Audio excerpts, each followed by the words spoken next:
In today's episode, we discuss one of the world's most legendary hypercoasters that's thrilled millions of riders over the last 15 years. Welcome to Airtime Traveler.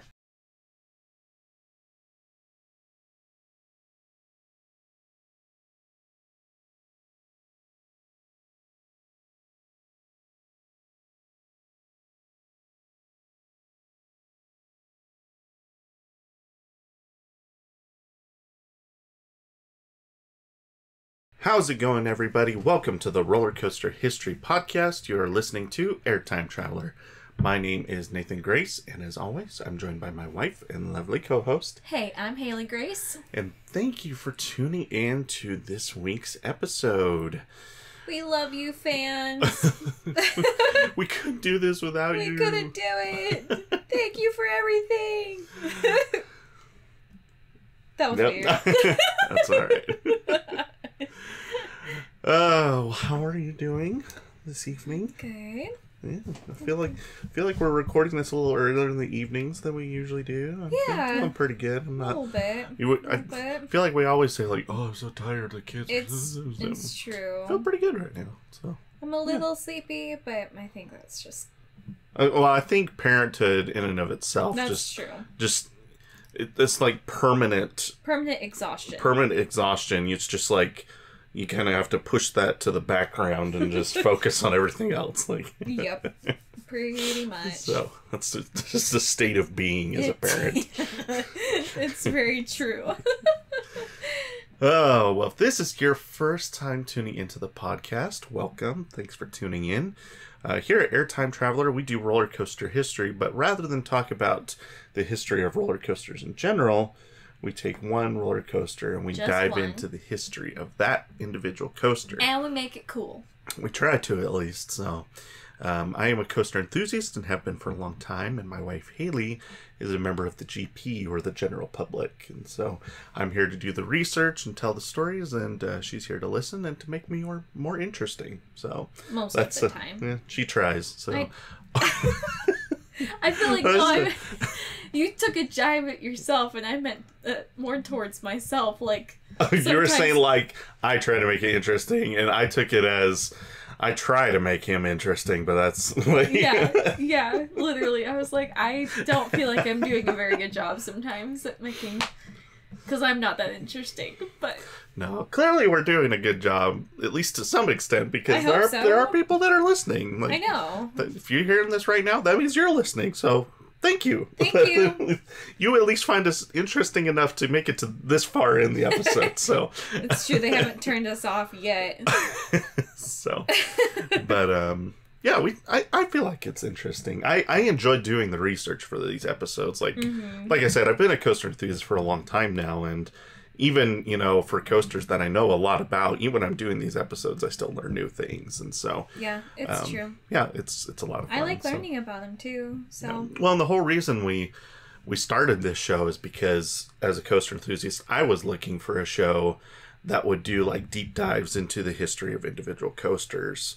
And for like really popular coasters, you could find that, or like coasters that had a really fascinating story, right? Like a Phantom's Revenge, where it used to be one coaster and then it was completely converted into something, but right. Like coasters that were just built and didn't have problems, but there's still some history there to like why it was developed, and there wasn't anything for coasters like that, and so. Right. That's We're bringing those stories to life. Yeah, I think the tagline for our podcast is every coaster has a story to tell, and that's kind of how I feel. Is I like. No, that was our tagline. Haley doesn't know a lot about the stuff that I put to. Yeah, the behind the scenes. I manage all the socials and the marketing and all that, and she's just here for the ride, so to speak, which is fine. That's all I asked her to do. I didn't ask her to. I enjoy doing all this stuff. This is a hobby for me, but I feel like the podcast is more interesting when she does it with me. So that's kind of been her role. So I don't even have the time to breathe sometimes. Let alone look at. Yeah, dude. If I asked you to manage our socials too, like. I mean, I have offered to do the Facebook side of things because you're not true. as Facebook as I am. Yeah. So. Facebook. No offense to people that like Facebook, but. Whatever. I like Facebook. You just took a jab at me. I like Facebook. Facebook is dated. I'm sorry, that's just if you ask people that are in this, if you ask, everybody can now say he just called me dated. I did not say people that use Facebook are dated. I said Facebook is dated. If you ask people in the social media industry, that's why Facebook bought Instagram, because Facebook knew Instagram was hip and trendy, and they wanted to own Instagram for that reason. Whatever. So, I'm still claiming you called me dated. That's not what I said, but you can twist my words if you want to. So we'll talk about this later. Yeah, of course. No, but I like Facebook for like interacting with groups of people. Like that's something that Facebook is really good for, is like joining a group. Like, I used Facebook for researching this episode, for example. I joined a group of... we're doing Kings Island today. I don't think we mentioned that yet. I joined a group of Kings Island history, like a group for Kings Island history. Oh, that's cool. And, like, I asked some questions about the ride that we're doing today, and I got some answers from some people that knew. That's so, cool. like, Facebook's really good for stuff like that. Yeah. But, like, it is kind of dated as far as, like... I don't know. It's just Instagram and Twitter / X, whatever you want to call it these days. I think my only beef is with Instagram. It's like you have to have a good with everything it I posts. don't like Instagram as much as I like Twitter or X. That's the bulk of where we post stuff. As you can see, we have 400 followers on Twitter. I don't even have a Twitter. Only 150 on Instagram. So I don't even have a Twitter. I've found Twitter is... And maybe other people feel differently about this, but I don't use Twitter for, like, connecting with people. I use Twitter to connect with influencers or, like, companies or news. Like, that's kind of what I use Twitter for. Where Facebook I use to interact with friends and, like, individuals. Yeah. Like, Twitter is more, like, interacting with companies or influencers or, you know, stuff like that. So, okay. Like, that's where I get all my... Obviously, all my amusement park industry news... But also I use it for NASCAR news and football news and other things that I'm interested in. So anyway, so there's our social media. Welcome to the social media podcast here on it. No. All right, let's we'll jump back into amusement park stuff here. So, but I will say, if you want to follow us on our socials, yeah, you can follow us on Instagram and Twitter. Getting so off topic today. My goodness, we're off to a great start. Well, this part's not off topic, because if you go there, you can look at pictures from today's episode. And so that way you can kind of follow along with some of the things that we'll be looking at today. So, yeah, you can find us on Twitter / X or on Instagram. Our handle on both of those is @airtimetraveler. So, and with that said, I think we can just go ahead and dive right into our episode for today. So, this is our first Kings Island episode this season. You know, we, as we visit more parks, we start, I've tried to, you know, not visit the same park multiple times in the same season, unless they have, like, a lot of coasters. And as we visit more parks, that gets easier and easier to do. Like, our first season, I think we did 2 or maybe even 3 Kings Island coasters. I can't remember, but, now we're like almost halfway through the season, and this is our first time going to Kings Island this year, so it's kind of interesting. But we're talking about Diamondback at Kings Island today, one of the most popular coasters at the park there. So it'll be a fun one. So yeah, I like we've done. So this will be our 4th Kings Island episode. We did the Racer back in season 1 and Mystic Timbers back in season 1, and then last season we did Banshee, which that was a really fun episode to do. Banshee was fun. And I think that was the only Kings Island episode we did in season 2. So then that takes it. Oh, that's not true. We did Flight of Fear, which technically is Kings Island and Kings Dominion. So that's a kind of a twofer there. But so we did that. So this was our 5th Kings Island episode, technically speaking. So, but yeah, I'm excited. So, Diamondback opened in 2009 at a cost of $22 million, 5,282 feet long. You know, what I really wish you would do, I wish you would figure out the inflation, like what it costs now. The inflation? I could start doing that. That'd be fun. I've done it for, like, really old coasters, like, right. You know, like Jackrabbit, or like we did Fire in the Hole, the original one, I did that. For 2009, I mean, you're probably looking at, you know, let's call it 26, 27 million, somewhere in there. So I could be, I don't think I'm super far off with that. I think I'm in the ballpark, but yeah, it's not too big of a difference for, you know, 15 years. But 230 feet tall with a top speed of 80 miles per hour.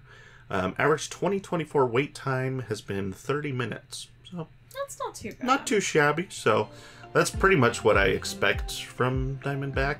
I mean, that to me says right there, during the week it's 15 to 20 minutes, and then on the weekends it's like an hour. Right. That kind of, you know, averages out to 30 minutes.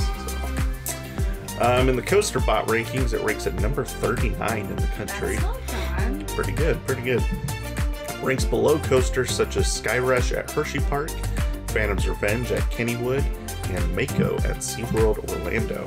Ranks above coasters such as Nitro at Six Flags Great Adventure, Raging Bull at Six Flags Great America, and Thunder Striker at Carowinds. Kings Island, it currently ranks 3rd.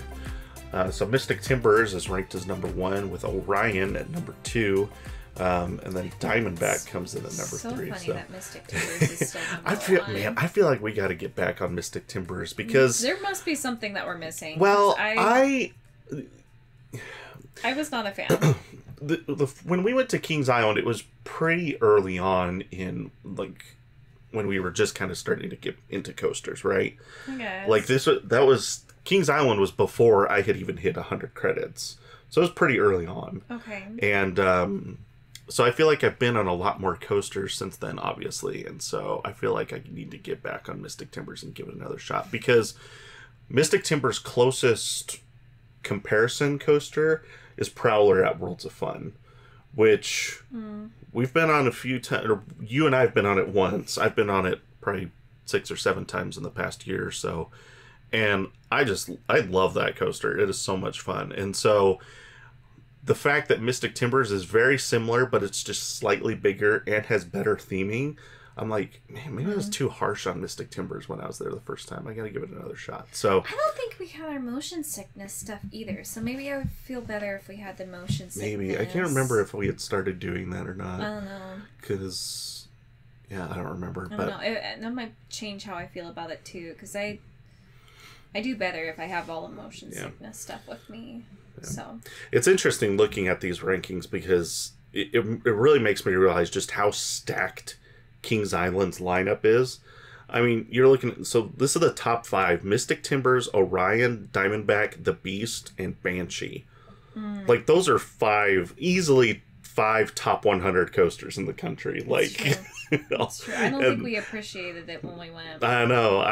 Every time we drive by Kings Island a lot, because we every time we go to visit Haley's family in Pittsburgh, we drive right through Cincinnati, and if you know Kings Island, it's like right off the highway, and you can see the whole park from the highway. It's true. And so we pass it, and every time he's like, "Okay, we're getting off." Okay, we pass it 4 to 6 times a year, and every time I'm like, I just want to go. We've only actually stopped the one time, and so made them very sad. We got to go back. So yeah. Anyway. You've like gotten off before just to get closer to the park and look at it. Well, there's a Chipotle there. And it's like it gives an excuse to get you something to eat, and then I can long for riding the coasters. Yeah. So, the rest of the rankings here. So the Bat comes in at number 6, Flight of Fear at 7, the Racer at 8, Backlot Stunt Coaster at 9, Invertigo at 10, and then some of the smaller coasters and family coasters up there. Yeah. They've got I think they have 15 active coasters right now, so there's another 5 underneath that, but that's like Adventure Express and the Great Pumpkin Coaster and Woodstock Express. And their new family boomerang that just opened up, the Snoopy's Woodstock Racers or whatever it's called. Oh yeah. So it just opened up a couple months ago. So let's see. Review of the name. I think it's a really great name for a coaster. I'm kind of partial to snake names for roller coasters, just because I think that I like it too. Because they kind of look like fit, snakes, right? Yeah, so I think it's the I like it. Yeah. Like, I'm trying to think, like, Diamondback is, you know, a really good one. I'm trying to think, or like a Copperhead Strike is a great name. The Rattler, one of them. Oh, yeah, like Iron Rattler down in, very good names for coasters. So, this logo, I have to say this is probably like top 10 coaster logos for me. It is just brilliant. The, you know, with both of the A's and the Diamondback font having the fangs attached to them, and then with the tongue coming out is forks, but then you look closer and it's coaster track that's coming out is the fork tongue and the snake's mouth. Like, just a very clever logo. Like, whoever designed the logo for Kings Island should get a raise. Like, that's a great looking logo. So it makes you wonder, like, who... Like, whoever does Kings Island's logos, I'm gonna put it out there, right? Because Banshee, I would also say, is a top 10 logo, right? So both of those are just excellent logos. Yeah. Mystic Timbers has a pretty good logo too. Orion's is decent. The new Bat logo, like when they refreshed it and renamed it the Bat, and I don't remember what year it was. It was in the last 20 years that they did that, and they redid the logo, and it looks great. Like, just a very good marketing department over there. Artist that's specific to making logos for I don't know about that, because I don't know if it's Cedar Fair, now Six Flags, but at the time Cedar Fair that manages all of that. Like, do they have like an artist? Yeah, do they say like, okay, we'll, you know, design 3 logos and then the park can decide which of the logos they want to use? Or does the park manage it internally, or do they outsource it to graphic designers? Or I don't know. I want to know. So if you know, let us know, because I want to know. That would be interesting to know. The fact that Kings Island has just like banger after banger of coaster logos has to be somebody that either works at Kings Island or Cedar Fair. Like a locally sourced graphic design artist. Maybe, or someone that works there. All right, now I'm going to look it up. I'm curious. You may or may not be able to find it, but I'll let you. I searched on LinkedIn for like a graphic designer for Kings Island or something like that. But Diamondback. I don't think you're going to find it. I'm going to find it. Watch me find it. Review of the paint scheme. We'll talk about this later in the episode. It was just recently repainted, like in the past couple of years, so... I think the new paint scheme is decent, so I will say I do think I liked the old one better, but I do think the new paint job looks really nice. The trains, I also have to say the trains for this ride look fantastic too. Like, they really just, whoever was involved in the design of everything for this ride just went all out, man. Like, these trains look incredible.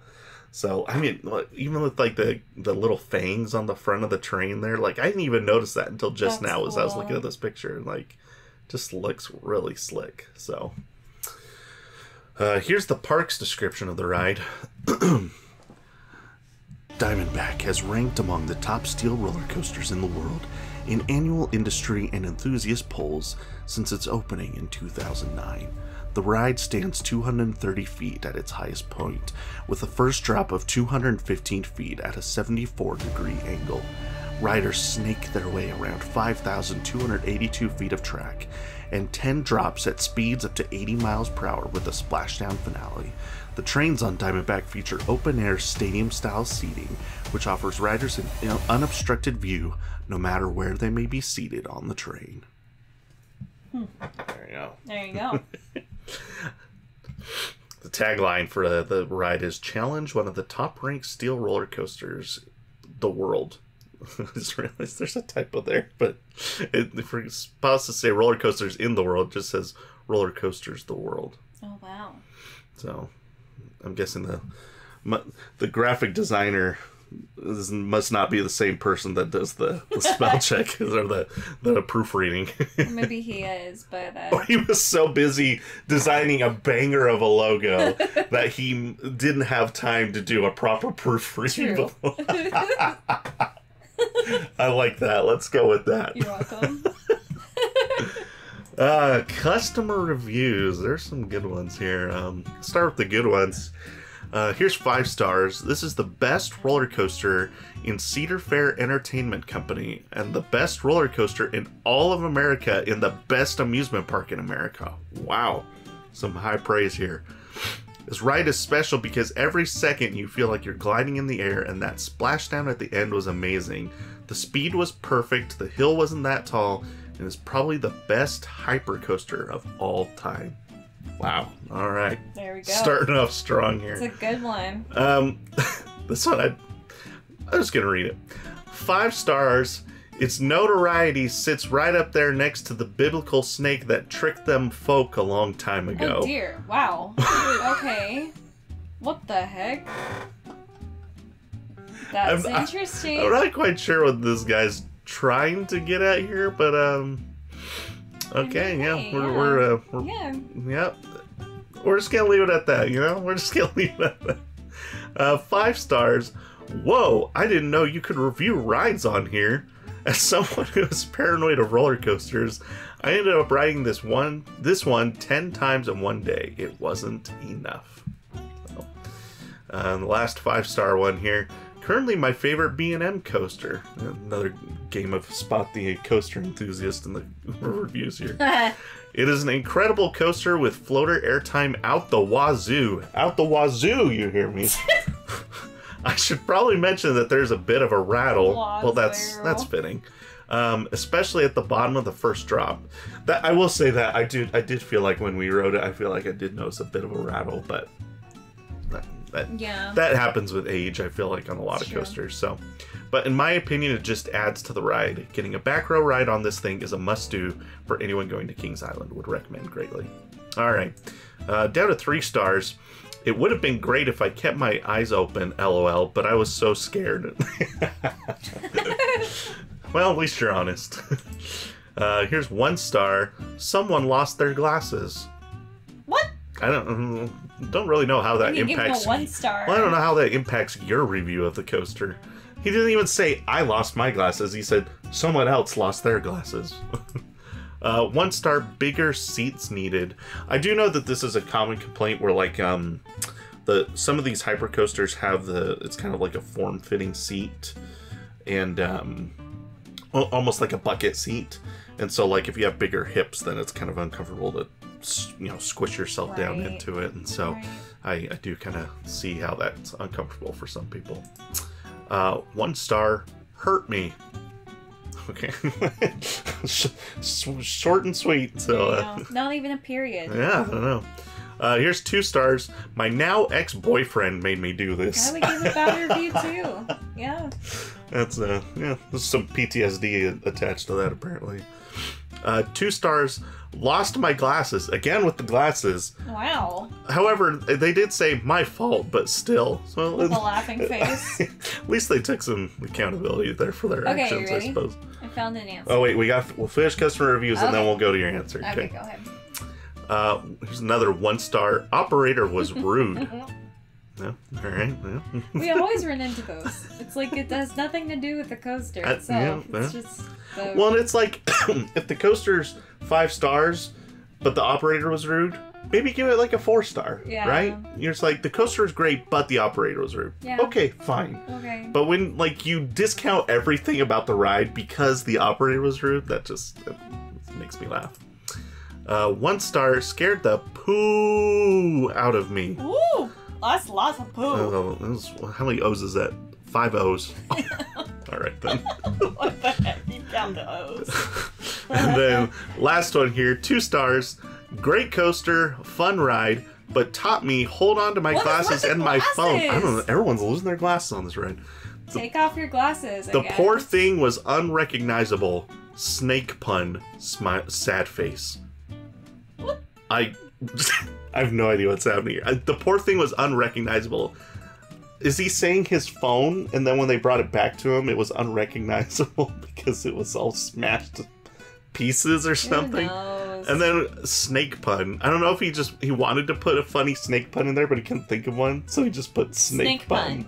Sad face. Alright, whatever. Oh, there are our customer reviews. Before we hop in the time machine here, what you got for us on graphic Reddit designers? Says someone's asked on Reddit, how do parks design logos for their rides? Are there any apps, mobile preferably? Any help is appreciated. And then 2-uncreative said, the same way people make logos for other things, tools like Adobe Illustrator, Inkscape, Photoshop, etc. Really any drawing software would work. Once the design exists, making it is very dependent on the design and the process the park/contradicted supplier has.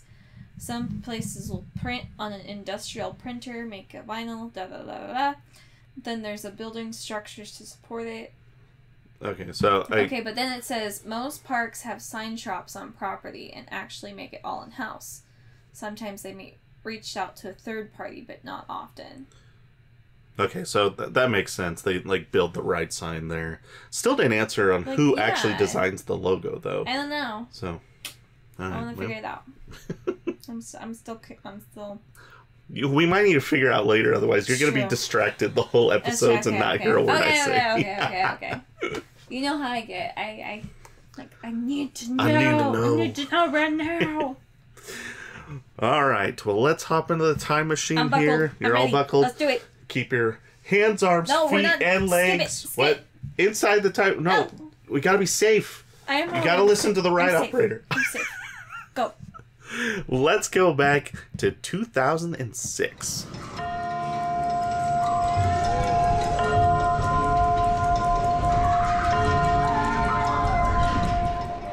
All right, 2006. This is, I don't know what the most recent time, 2006 is not that far, not that long ago. We're within 20 years, and that doesn't happen very often that we start that. I went to the bridal shower for tonight. She was born in 2003. Yep. Mm-hmm. That doesn't make you feel old. I don't know. We went to a Yellow Card concert last week, and just that kind of made us realize that, the music that we liked when we were younger is it's not current.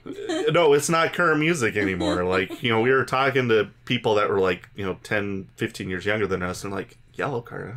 Who's that? I don't know. Or what about Ocean Avenue? And played the song for them. I've never heard this. I've never heard that song. I'm it came out in 2003. I was okay, yeah. So. 2006. We're just going to start with June 30th, 2006, which is the day that Cedar Fair purchases the Paramount Parks for $1.24 billion. So just a quick recap of how we got here in 2006, just for those that might not be familiar. So starts in Kings Island, actually. It opens in 1972 in the Cincinnati area. It was a joint venture between the Coney Island Amusement Park in the area and then the Taft Broadcasting Company.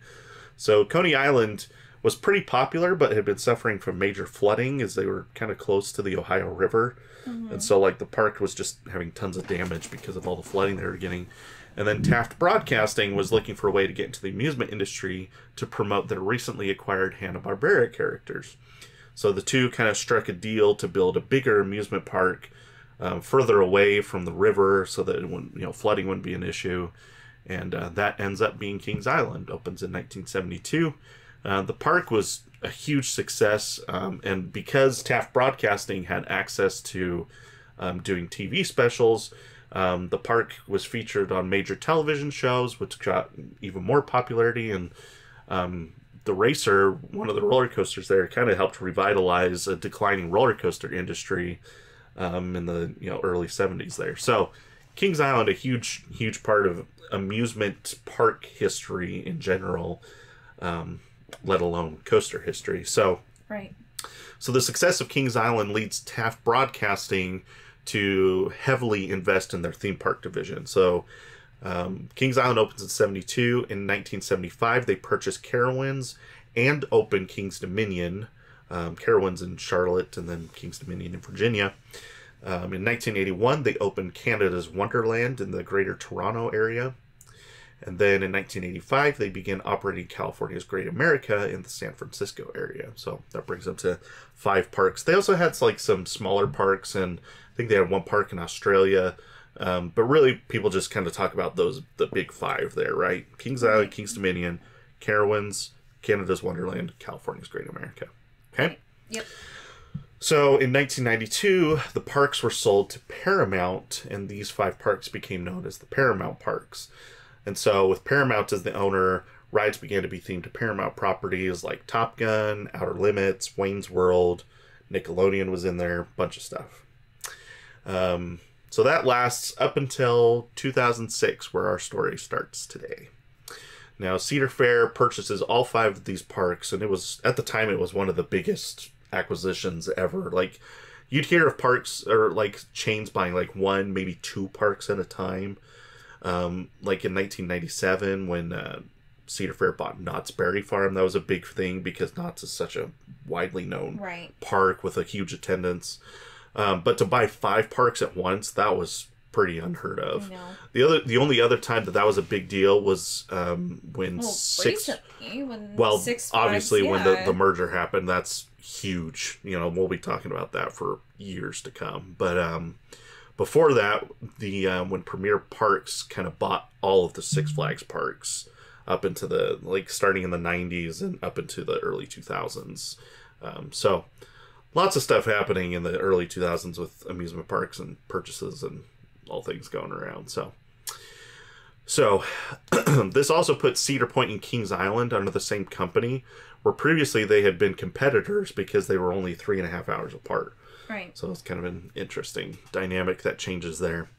So what's next? Well, Cedar Fair felt it was important to start making large investments at the newly acquired parks.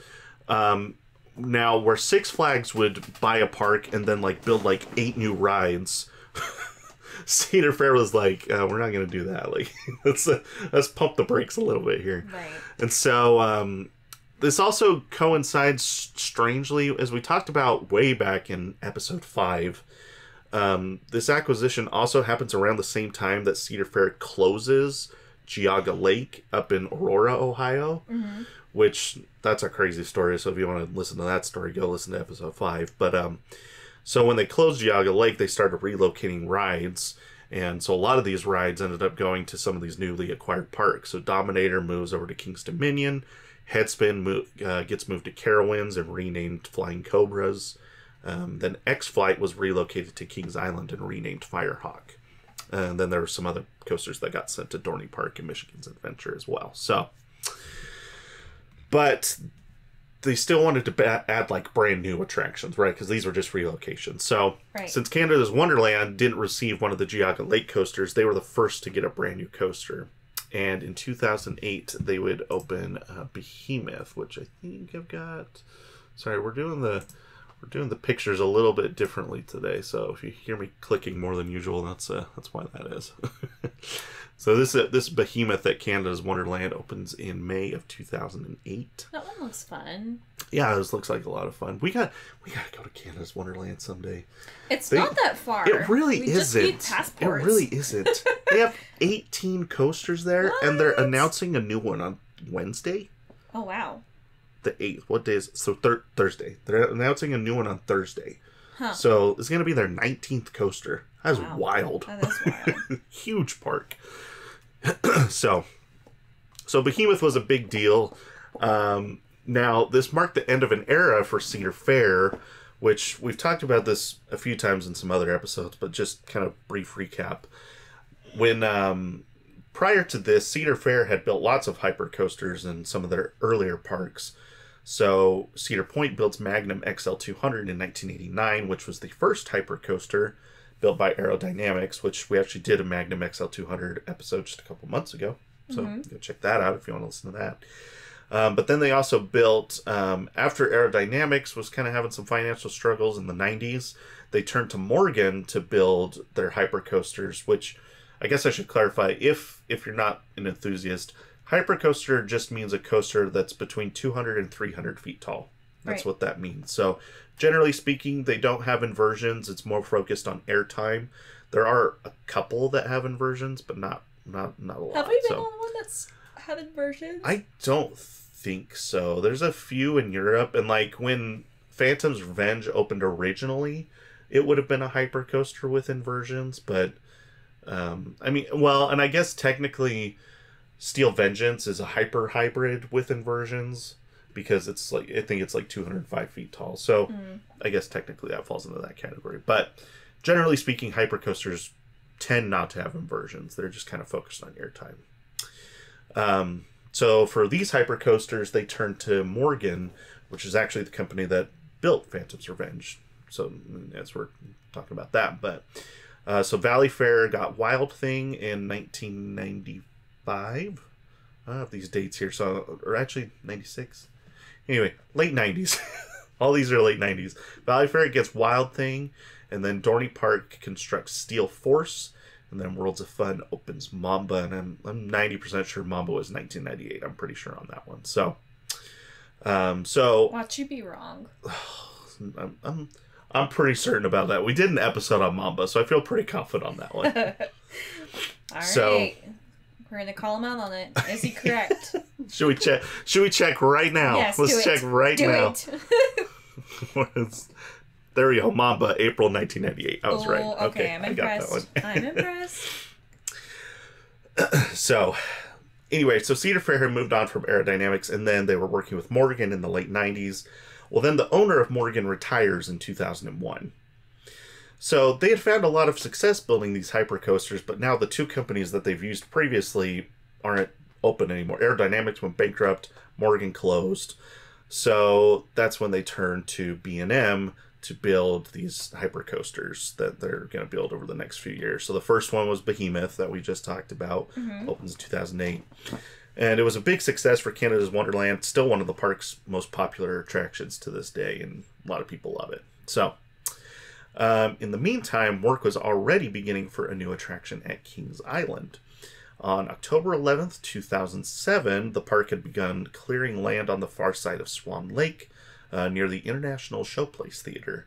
I actually saw that Kings Island made a post about that. It was like, on this day last year or whatever, it's like October 11th, 2007, Diamondback construction began when the park removed a tree.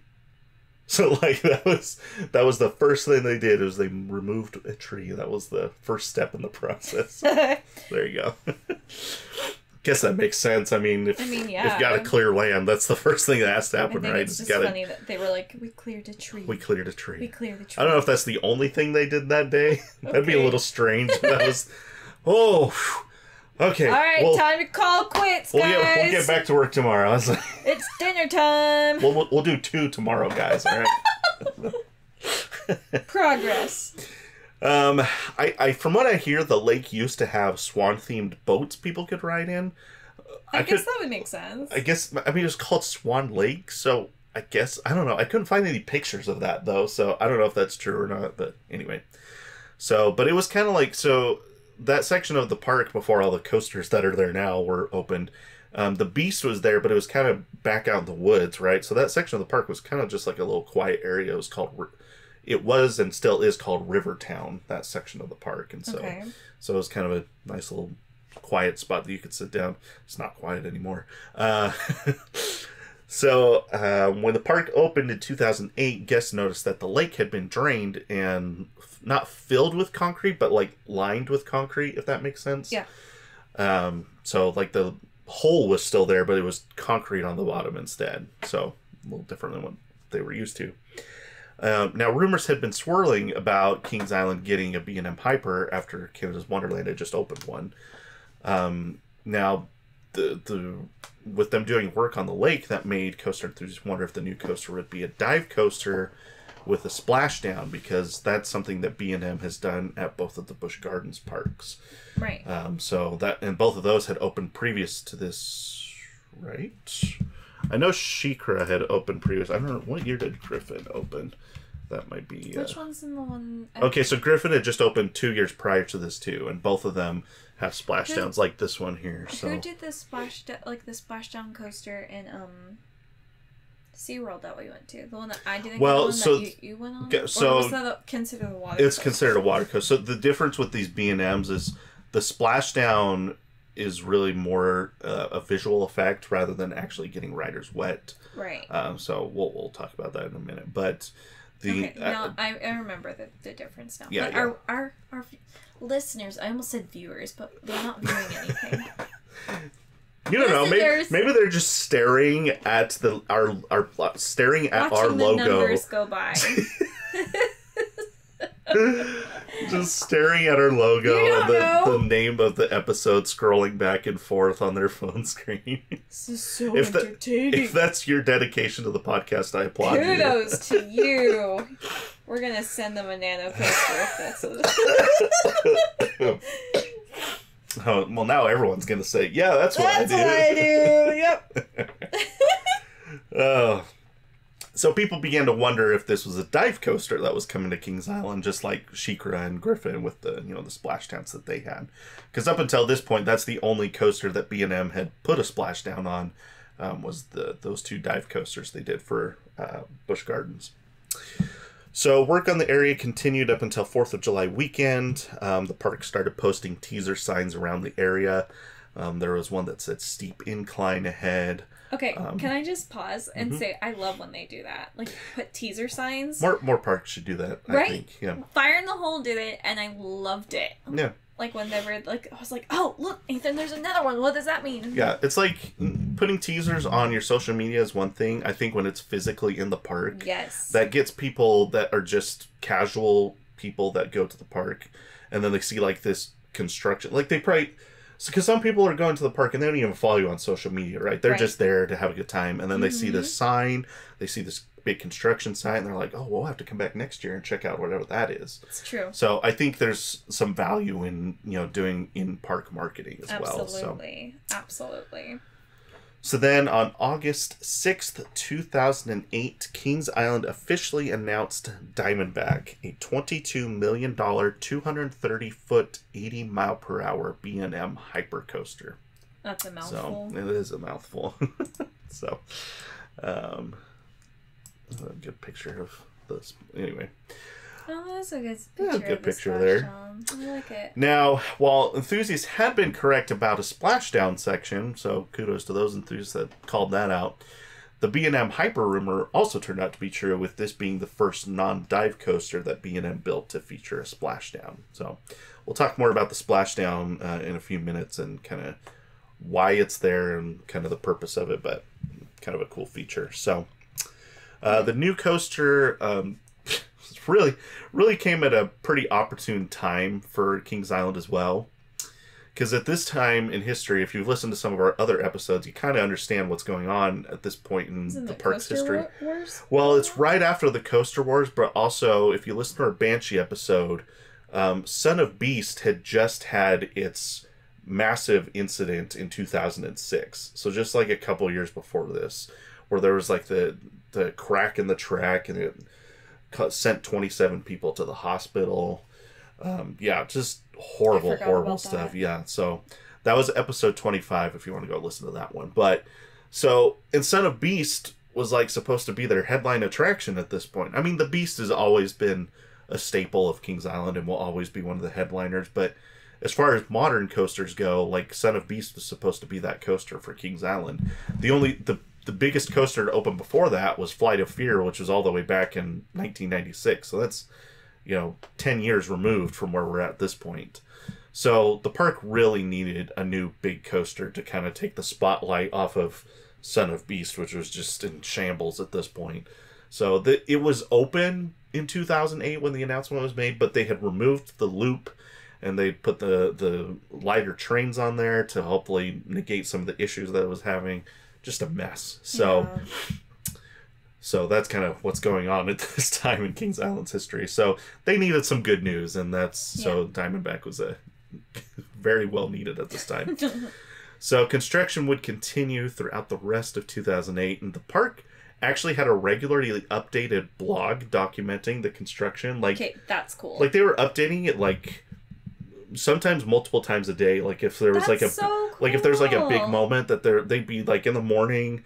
I have the website here. So I pulled this back from Wayback Machine. That. But you can see like like here, so this is from October. I can't actually click on these because pulling old websites is a little finicky sometimes. But you can see like this post said Diamondback Lift Hill to be topped off today, but then later that day they said topping off of Diamondback Lift Hill delayed until Thursday, and like just like things like that where they're just constant updates on this. That's really cool. Contrast that to some parks nowadays that just like radio silence Cedar Point, and we're trying to get Cedar Point to like us. Remember? I'm sorry, I can't help it. It just doesn't make sense to me. Anyway, I'm not gonna get on the soapbox right now. We're talking Kings Island right now. We don't need to talk about Cedar Point. Pet you. It's okay. Breathe. Okay. I'm sorry. Breathe. I don't know where that came from. So but like I like this transparency, right? Of like getting people excited and like regular updates of and all this. So yeah, I agree. I think so. Cool. So this is the timeline here. So September of 2008, it goes vertical. In October, they topped off the coaster, which just means they put in the highest point of the coaster. I guess that makes sense. Yeah. So. Sometimes that's the last piece to go in. Sometimes it's one of the first. It just kind of depends on the construction company's preferences. In November, the lift hill and the first drop were completed. In December, the second and third hill and the hammerhead turn were completed. By January, they had finished the track work. I think like very end of January, they finished the track work. Again, and then, I would never want to be a construction worker. Oh, in Cincinnati in January? Woof! Brutal. That would be so cold. I even think it even says here in December, one of the updates they posted was "Let it snow." That's no good. No. Oh, like I just noticed this. Connect with Diamondback on Facebook and MySpace. I forgot about MySpace. That is 2008 for you right there. There you go. Oh, I never had a MySpace. I did. Did you? Oh, that's great. I love that. That's so funny. I never. It was pretty dead by the time I got into social media. That's hilarious. Because I don't think I got a Facebook until 2010. I don't remember. And MySpace was kind of dying at that point. So. Nope, I did. Funny. That's hilarious. So, and then they began testing in February of 2009. So pretty short work thing. Basically 6-7 months of construction to get the coaster done, not including like clearing the land and stuff like that, but the actual construction of the ride did not take that long. I got some construction stats for you too. I know how much you love these. I love these. Okay, go so ahead. 852 tons of track, 650 tons of supports. So what is that? That comes out to like, that's all. Was it 852 plus 650? That comes out to 1,500 tons is how much the ride weighs. That's a heavy ride. I don't even know how to quantify that in my head. But I don't. Like, there's just... Yeah. That is such a big number. 1,100 cubic yards of concrete between the footers for the ride and some of the stuff they did for the station. It's sturdy. Yeah, and then the ride covers 10 acres of land as well. 10 acres. Isn't really? That nuts? Yeah, it's pretty wild. So that's cool. Yeah, there you go. There's some fun stats there. On February 3rd, 2009, Kings Island did something that at the time in the industry was pretty new, but it's become a lot more common nowadays. And so I've heard a lot of people say that Diamondback kind of spearheaded this movement. They announced that they would be holding an auction for the first rides on Diamondback. Yeah. And so we talked about auctions before. Yeah, we've talked about this for a couple rides. And generally what the parks do, if you haven't heard of this, generally what the parks will do is they auction off... let's see, for Diamondback it was 8 trains, which I think 256 seats is what it comes out to. And so you get to be on one of the first 8 trains, and the more you bid, the more likely you're to be in the first train or second train, whatever, right? Right. And if you bid the most, you probably get to choose your seat first and whatever. That's cool. So, but the reason they do this is all the proceeds actually went to a charity called A Kid Again, which is kind of like Make-A-Wish. It's kind of the similar style of charity. Okay. They would end up raising $102,000 for charity at the Diamondback auction, which I love that. That is impressive. So that the average bid for that comes out to around $398 a seat when you do the math there. That's insane. That's awesome. Like, good that's for them great. for raising Yeah, that I much love money. that. And like I said, the Diamondback is kind of the one that spearheaded that, and I've seen other parks kind of follow suit now, which I think is fantastic. I think that's a great use of something that enthusiasts and other people as well want to be involved in, and if you have the money to like go be a part of something really cool like that, but also do it for a good cause, like I think that's fantastic. I love that. So the first rides would be the morning of opening day. We'll talk about that in a minute. So on April 18th, 2009, Diamondback would open to the public and continues to operate to this day. So here's some... This is from opening day, actually. The date on this. There you go. Really? That's cool. That is April 18th. I'm guessing this picture is probably taken from the Eiffel Tower based on the angle of it. Okay. So that kind of makes sense. They would probably go up to the top and then just super zoom lens to get some shots of it. So there you go. There's some more pictures. There's a picture from opening day as well. So that's pretty cool. I like pictures showing the opening day. Like opening year is cool, but if you were there on opening day to take pictures, like we were there for opening day of Fire in the Hole, like that is super cool to me. So I love that. True. The ride experience is as follows. Let's do it. After the train leaves the station, it begins its ascent of the 230-foot lift hill. The coaster then drops 215 feet at 74 degrees over the Rivertown Midway, hitting the top speed of 80 miles per hour. Then curves to the right up a 193-foot hill, and then dives into the ravine, curving again to the left. The ride ascends a 131-foot Camelback Hill and drops curving left into the Hammerhead turn. After dropping out of the Hammerhead, the train travels up a 129-foot hill, and then the train turns down into a 287-degree counterclockwise helix. That's a mouthful. And into the mid-course brake run. After the brake run, the train drops down into the ravine, raising into a pair of small airtime hills before entering the final clockwise helix. It's an final clockwise upward helix. After the final helix, the train passes over the Rivertown Midway and drops into the splashdown finale before going up another hill and into the final brakes. So, it's not very often you get the actual statistics of how tall each hill is on the coaster. Yeah. I don't know where people pulled that, but yeah, you'll notice I had the... They went over there with the measuring tape. I got this. It's not long enough. Gotta get my extra long measuring tape out for this one, guys. So, I mentioned that Kings Island history group that I talked to some people from that group earlier this week, and I got to talk to a few people that were a part of that first rider auction that morning. They said they had to arrive at the park at 5 in the morning.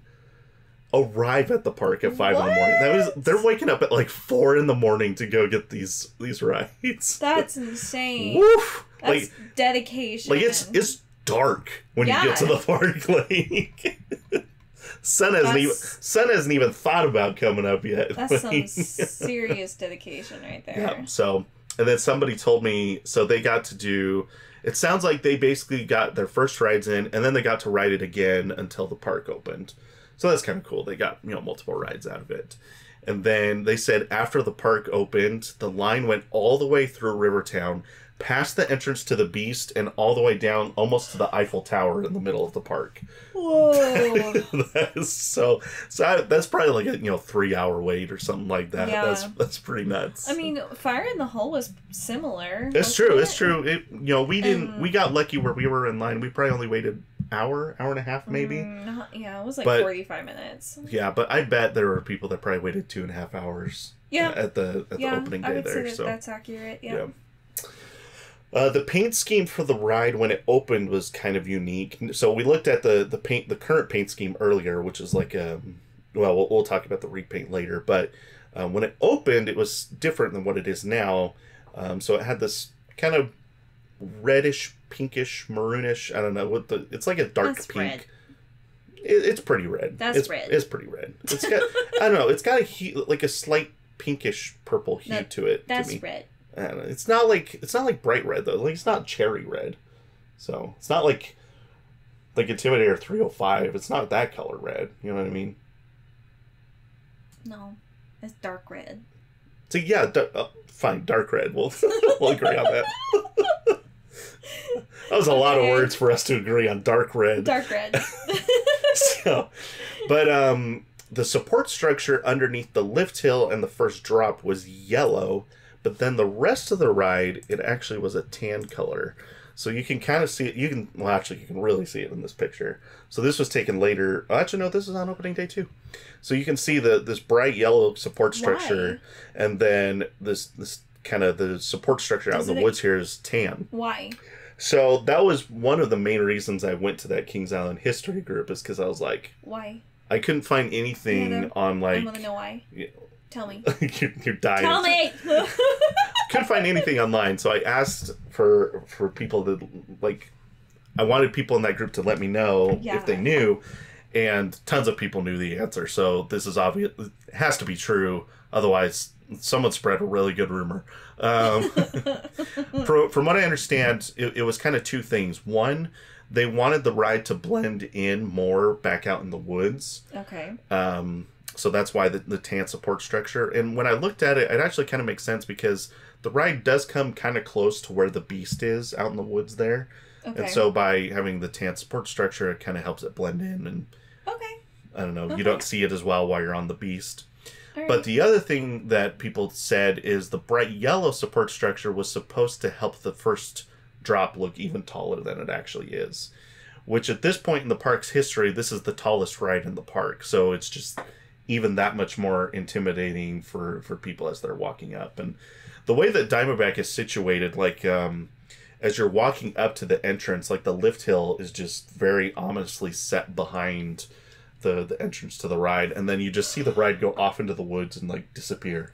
So like you don't even see the rest of the ride. You just see this massive 230-foot lift hill, and that's it. So kind of intimidating the way they built that. So and it's yeah. So there you go. That's the like, reasoning for the two. There and you're like, you'll be fine. Like, and I was like, no, I don't want to get wet. Is what I kept saying. Okay, so that's a good point. That's a story we could tell just really quickly.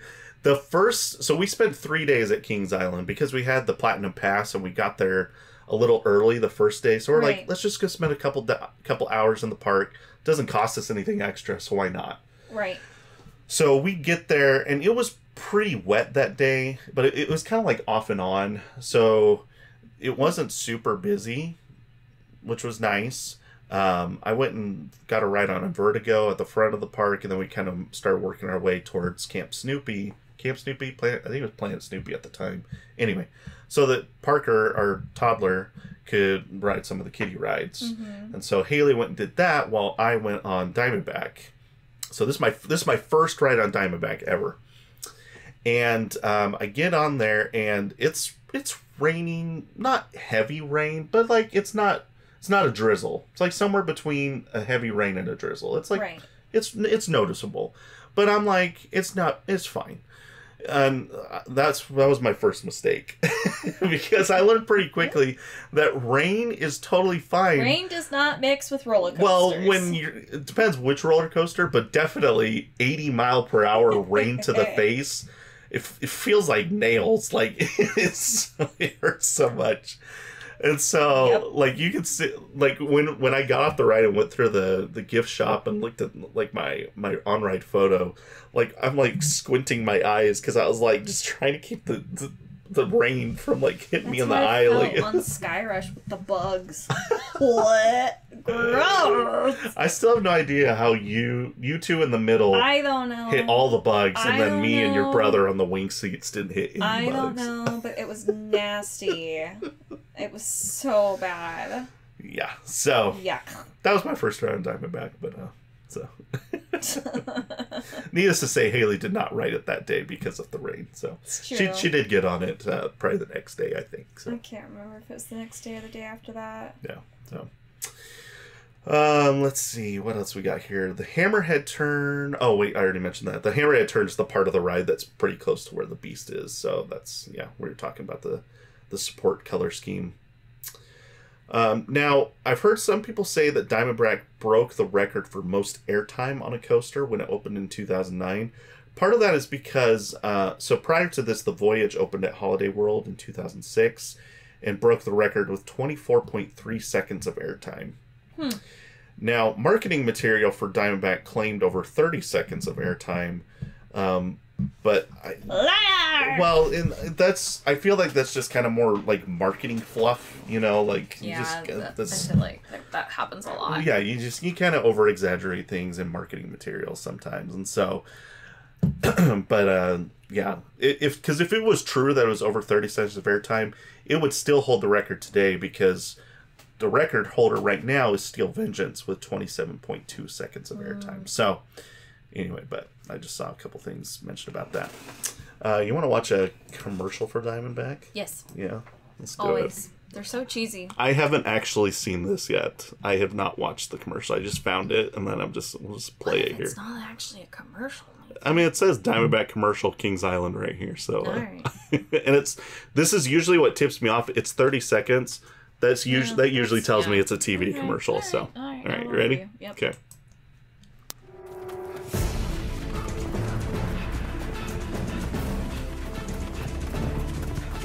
Just might have what it takes to ride Diamondback, the slithering reptile made of steel. Kings Island's tallest, fastest, meanest coaster ever. Acres of snake-backed track coiled around the clouds. New at Kings Island, Diamondback, your first ride could be your last. Okay, I mean, that was pretty decent. That was not wasn't too bad. as cheesy as some of the 80s and 90s commercials. Oh yeah, this definitely gotten better with time. I do the your first ride could be your last. I'm like, okay, that's a little much. Definitely took me back though to like when I was in grade school for sure. Like their outfits, so I was like, oh yeah, right.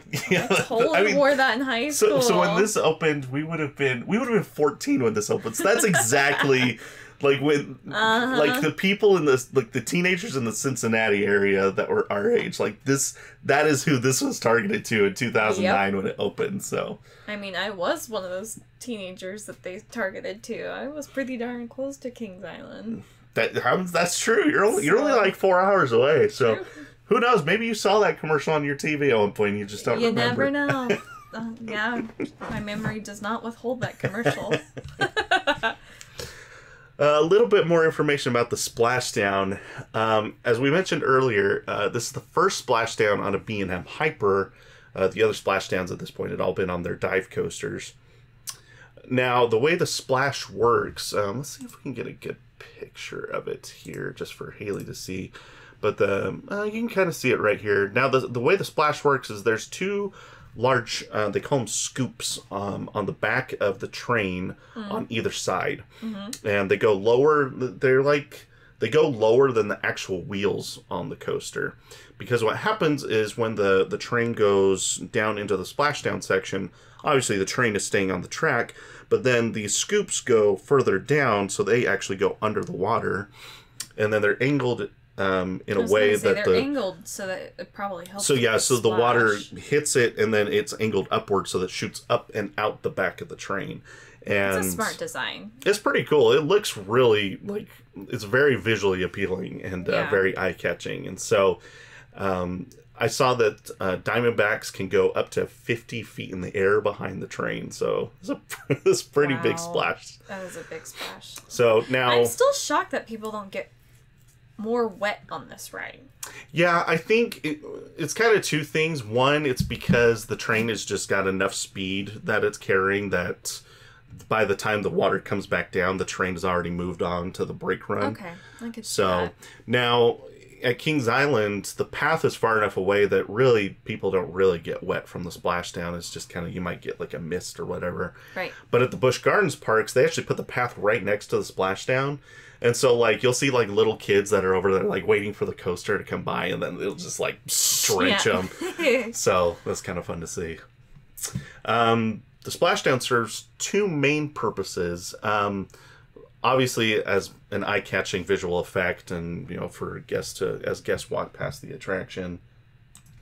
But then the thing that some people don't realize is it's really just a more interesting and fun way to slow the trains down. So it actually kind of, it serves rather than just a visual effect, it serves a purpose too, as it actually does slow the trains down, kind of like a trim brake almost. And so, yeah, and it's more interesting than, you know, just throwing some brakes on there or whatever. So just kind of a fun little effect that you can add to the coaster. That's so cool. yeah, so. As you can imagine, Diamondback was an instant hit among enthusiasts and the general public alike. In the 2009 Golden Ticket Awards, Diamondback would narrowly miss out on Best New Ride of 2009, losing to Prowler at Worlds of Fun. Interesting. So there you go. That's kind of a fun one. It was close, too. So Diamondback got 30% of the vote, and Prowler had 35% of the vote. So very close. Now, if you listen to our Mystic Timbers episode, we talked about this because Diamondback losing that Golden Ticket Award in 2009 eventually leads to Kings Island building Mystic Timbers in 2017 because it's the same model as Prowler. And so the park basically went, well, we want to get a Golden Ticket Award, and like this big $22 million hypercoaster couldn't get it. So why don't we try building our own Prowler, so to speak? Right. So they built Mystic Timbers in 2017, and sure enough, they got the Golden Ticket Award that year. So, but all that kind of stems from Diamondback losing the Golden Ticket Awards in 2009, which is kind of fun. I want Golden Ticket. And now the two coasters sit next to each other, which is kind of this funny thing that both of them. So this literally, as you go over the second hill of Diamondback, if you look to your Golden Ticket, watch me. Hi, I could do what you couldn't. So as you go over the second hill of Diamondback, if you look to your right and down, you'll see Mystic Timbers lift hill right next to you. So they're like right next to each other. That's fun. In its debut season, Diamondback would give out 1.85 million rides. That's a big number. Like, generally speaking, if a coaster hits 1 million, that's considered successful. That's considered a pretty good coaster. So Silver Dollar City will occasionally, some of their coasters will hit 1 million. So, and like Cedar Point, a lot of theirs hit 1 million because it's Cedar Point. There's a lot of people going there. Yeah, a lot of people Disney coasters obviously go way over 1 million. Right. So, but for, you know, a quote unquote regional park to get 1.85 million rides on a coaster is a big deal. So, in 2010, Carowinds would open the third new B&M Hyper, Intimidator. So there was, you know, Behemoth in 2008, Diamondback in 2009, and then Intimidator in 2010. We did an Intimidator episode in season 1 if you want to learn more about that coaster. Nowadays it's called Thunderstriker. It's quite possible that all three of these were purchased in a bundle. I couldn't get confirmation of that, but seems likely that Cedar Fair would try to say, let's buy a bunch of these together, and then we'll just build one here, build one here, build one here. Okay, listen, don't we have Kings Island as one of our friends on our socials? Kings Island does follow us on Twitter, I bet you if you reached out to him, you could figure that out, if they bought them in a bundle. The only thing would be, is because it was 15 years ago, is if the people that are there now would know. Now, there's probably some executives at Cedar Fair that would probably know the answer to that question, but that's a little higher up the corporate ladder there. Higher up the food chain. Yeah. So, I'm sure there's somebody that would know that answer, but I don't know. Let's see. Despite Intimidator, or Thunderstriker as it's now known, being the newest, Diamondback's pretty much considered the best of these three B&M Hypers that opened in the late 2010s, or late 2000s, despite it being the least expensive and the shortest length of the three of them, which is kind of interesting. So it's all the splashdown. It's got to be the splashdown, right? Right. Yeah. Right. It's actually the fastest of the three, too. So I could see that. That's more what it is, probably. California's Great America was also supposed to get their own B&M Hyper. Apparently it was going to be called Megabyte, which... That's a weird name. That's a strange one. I don't know if it was supposed to be like maybe a shark theme, because it's in San Francisco, so it's kind of on the ocean. Okay, I guess. Okay, that could work. I guess.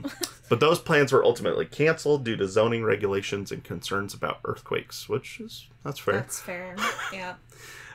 So that's 4 of the parks. Now, the last of those Paramount parks was King's Dominion, and rather than putting a hypercoaster at King's Dominion, Cedar Fair was just like, let's go big or go home. And so they built Intimidator 305 and built a Giga coaster at King's Dominion instead of a hypercoaster. That was a big go That bigger. was a big investment there. So we'll do an Intimidator 305 episode someday. I'm excited for that one. I love Intimidator 305. Yeah, but we'll just say that problems with the coaster when it first opened, eventually it leads Cedar Fair back to B&M. After the success of the hypercoasters, Behemoth, Diamondback, and Intimidator, and eventually leads to 3 B&M Giga coasters being built at those 3 same parks. So like, it's kind of this weird thing that happens. Like B&M built a Hyper for Canada's Wonderland, and then Kings Island, and then Carowinds, and then it comes back around, and they would build a Giga for Canada's Wonderland, then Carowinds, and then Kings Island. So all 3 of those parks now have a B&M Hyper and a B&M Giga, which is kind of fascinating how that just all worked out. So Canada's Wonderland opens Leviathan in 2012. Carowinds opens Fury 325 in 2015. And then Kings Island, where we're at, opens Orion in 2020. The dynamic between Orion and Diamondback is kind of an interesting one, where some of these other ones, like pretty much everyone says Fury 325 is head and shoulders better than Intimidator over at Carowinds. Okay. So Canada's Wonderland, some people like Behemoth better, some people like Leviathan better. But Kings Island, it's like neck and neck. It's like 50-50 on Diamondback versus Orion for a lot of people. They are similar. They're very similar. And technically, if you want to get into the technical, like if you look at the contracts and how these things are worded, they're technically the exact same model. They technically have 2 of the same model in the same park. The difference is when B&M designs their Giga coasters, they design them more on more speed, more G-forces, less airtime. Where the Hypers, it's just all airtime. That's kind of how they've differentiated the 2. So the layouts are designed differently, but it's technically the same model. Now, they also have different trains. Diamondback has the V-style open air trains, where the Orion has the 4 in a row. Right. So there are some differences, yeah. But Orion's a lot shorter than Leviathan and Fury 325. So for that reason, it's the least high. It's the least. What's the word I'm looking for? It's not ranked as high as Leviathan or Fury 325, and so that makes it kind of more equal to Diamondback.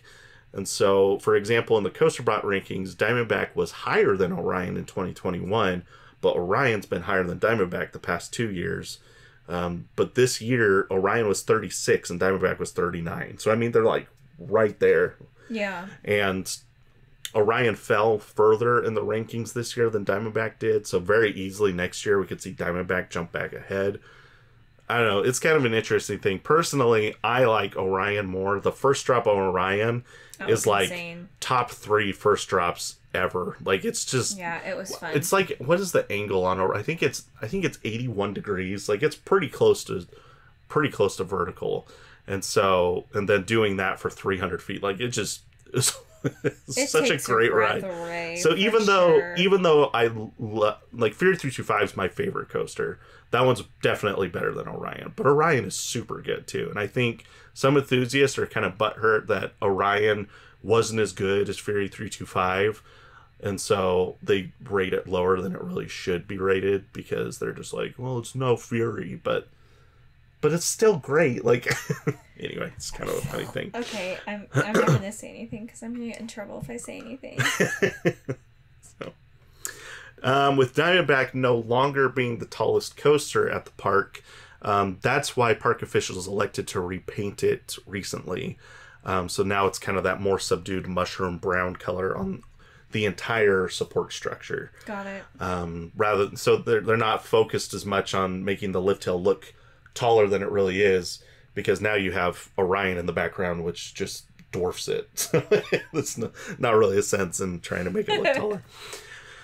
In July of 2014, Diamondback gave its 10 millionth ride. It was the third fastest a coaster at Kings Island has hit that milestone. The only two coasters that hit that milestone faster were the Racer, which has 2 tracks, so I think that's a bit cheaty. But then the only other coaster that was faster than that was Vortex, which is kind of an interesting one. So, and then on July 13th, 2022, so pretty recently here, Diamondback gave its 20 millionth ride. Congratulations. So that was a big deal. So that was, 2022 to 2009. So that means in 13 years it gave 20 million rides. That's pretty impressive. It's continued. That seems to say it's continued to surpass that 1 million mark every year that it's been open, which is pretty impressive. So I will also say, when we went to, from my understanding, Kings Island has some of the best operations in the country. And I definitely saw that when we were there. Like, they were operating 3 trains on Diamondback the whole time we were there. Yeah, it was and we weren't even there in the summer. So it was impressive to see. And, like, they were just cranking people out on Diamondback. And I've heard other people say that, too, that Diamondback has some of the best operations of any coaster in the country. So for them to... what it is. I don't know. It has to do with, like, the culture at the park, right? Because... I'm trying to think of how to phrase this. Like, operationally speaking, you don't have to go as fast as possible to get everybody on the ride and be safe and all that, right? You can take your time and whatever. And so, most people aren't going to complain if you're not running from seat to seat, checking the restraints as fast as possible. So, that's, people aren't going to complain about that. And, it's like a 45-minute wait. You're like, okay, whatever, we'll deal. So there has to be this thing of, like, people are wanting to be the fastest and wanting to get people through as quickly as possible and, like, take pride in having fast operations. And so that's something that comes from within the culture of the park. And, some parks have it and some parks don't. I mean, if I look at the lineup of the coasters at Kings Island versus Busch Gardens Tampa, for example, Busch Gardens Tampa has the better coaster lineup, in my opinion. But operationally, it was just garbage the day that I was there. Like 4-minute dispatches on some coasters. Like, that's ridiculous. Yes. Yeah. But then, so that's the difference, right? It's like, it doesn't matter that both parks are very successful, have a lot of money, have big coasters. There's something about the culture at Kings Island that it's just a focus of, like, we are going to have fast and safe operations on all of our coasters. So I don't know what that is, but it is impressive. So yeah, I agree. The coasters continued to hold strong in the Golden Ticket Award since its opening. Currently sits at number 26, even after 15 years. So that's impressive. And number 27 is actually Orion. So again, like, they're just like right there, neck and neck always. So it's funny to see enthusiasts just can't make up their mind which one they like better. I like this one better. I know.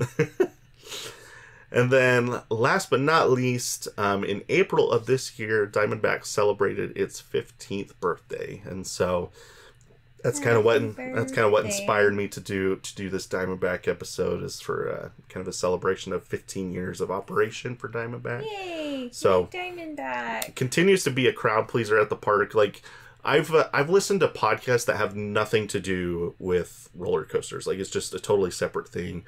But, like, if there's people that are from Cincinnati, like, they know what Diamondback is, because it's it's part of that. Like, if you go to the amusement park, like, to me, Diamondback is to people in Cincinnati what, like, Wildfire or Powder Keg is to me. Like, it's just that coaster. Phantom's Revenge to Kenny exactly. Yep. It's that big coaster that's been at, the park for a long time. and like growing up you were super scared to ride it, and then finally you got on it and now you love going on roller coasters. Like that's what Diamondback is to a lot of people in Cincinnati, I think, especially people like our age. Right. As we said, like this opened when we were 14, so I mean that kind of gives you an idea. But 13, 14, anyway, around that time, right? Teenagers. And so I think for a lot of people our age, like Diamondback is that coaster that, you know, there's probably a lot of enthusiasts that got, like, that was their first big coaster and kind of got them started on being like a coaster enthusiast, especially because a lot of that happens with Kings Island, you know, just being how big of a coaster park that is. So, right. But yeah, and that is the history of Diamondback at Kings Island. So there you go. That was some good history. Yeah, that was a fun one. So it's fun to talk about. Like our last episode, we did Rock and Roller Coaster, which kind of has some, like, it's a very popular coaster, but it's kind of lower in the rankings. And then the week before that, we did Timberwolf, which is even lower in the rankings. So it's kind of fun to jump back into a coaster that people are like, yes, I love Diamondback. Love this one. Yeah. So yeah, we always get a lot of people tuning in for our Kings Island episodes too. I think there's people that like look through our episodes and we're like, ooh, Kings Island, or Let's like ooh, Cedar Point. Like, you know, they just kind of pick and choose, which is fine if that's how you like to listen. I have no problem with that. So it's just kind of funny to see whenever we do a Kings Island. We don't judge you on how you listen, especially if you like watch our logo. Especially if you're a viewer and not a listener. Somehow. I was thinking about it. Technically, if they listen on YouTube, technically that makes them a viewer, right? Because it is a video. It's just a video of our logo. What the? Okay. It technically makes it a view, right? If you count that. Sure, honey. I mean, if you go to it, I mean, like if we go to the airtimetraveler YouTube channel here, like if you pull up one of our, it does say 32 views. Right, so. All right, there you go. There's our viewers. There you go. Those of you that are on YouTube, those are the viewers instead of the listeners. Yep. That's funny. Well, thank you for tuning in to this episode of the podcast. Yeah, that was a fun one. So it was a fun one. I always like it when we have a little bit more fun or a little bit more awake. Yeah, we had a little bit more energy today, which I think has been good. So, but like I said at the beginning of the episode, be sure to go and follow us on our socials if you want to see some of the pictures and videos from today's episode. You can also and we're having fun over there too, just, you know, posting different pictures from trips or having different conversations with other enthusiasts. And so you can follow us on Twitter or on Instagram. Our handle is @airtimetraveler for both of those. And if you like that episode, be sure to give us a 5-star rating on whatever platform you may be listening on. So it's not to boost our egos. It is just helps people find the podcast in the future, and we appreciate it if you can do that. And yeah, our next episode, a little bit of a spoiler here, but we're going to be doing another hypercoaster for our next episode. I thought we'll do 2 hypercoasters back to back. So yeah, back to back hypercoasters. Is it Orion? So it's not Orion. That would be something. Imagine? That would be something. No, I won't say what park, obviously, because that will give away what coaster we're talking about. But I will say we're going to do a hypercoaster next time. So I think that's all I've got for today. Anything else from the GP? Nope. Not for today. Nope. Well, thank you for tuning in to this episode, and we will see you in the next one.